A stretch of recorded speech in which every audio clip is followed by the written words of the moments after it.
Welcome to a brand new month of divine alignment. As we turn the page to August, we also turn our hearts toward another beautiful name of God, Jehovah Shalom. The Lord is peace. Now, when many people hear the word peace, they immediately think of those quiet moments, those calm emotions, or just a life that is free from conflict. And while those are wonderful blessings, the peace that God offers is much deeper than a peaceful feeling.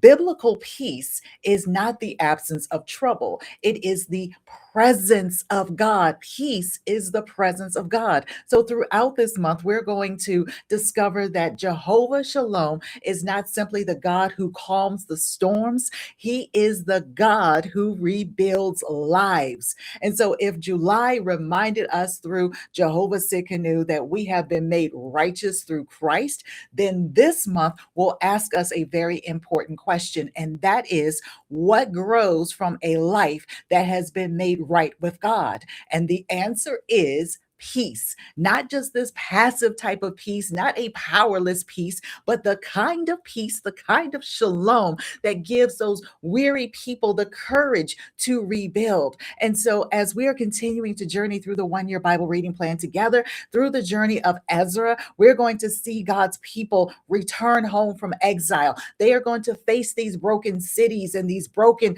memories and this broken worship and this constant opposition. And yet, instead of abandoning the work, they continue because God is rebuilding more than walls. He is rebuilding his people.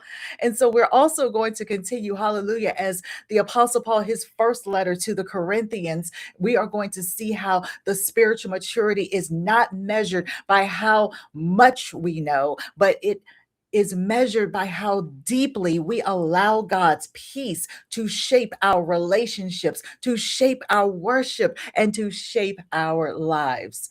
Oh, we thank you, Jesus. I hope that you will be with us every morning, Monday through Friday at 5:30 a.m. as we continue to explore this powerful name of God. So bring your Bibles, bring your notebooks, and most of all, bring your hearts. Come with an open heart because I believe that Jehovah Shalom, He wants to rebuild something in each of us this month, today, starting now. And maybe your confidence needs to be rebuilt. Maybe your prayer life needs to be rebuilt. Maybe your hope needs to spring up afresh. Maybe your joy needs to come alive and be ignited. Whatever has been shaken, God is able to restore. So, welcome to this month, this time, this study. It is a powerful, it is a great time to be alive in the Lord. I look forward to seeing you Monday through Friday at 5:30 a.m. Eastern Standard Time.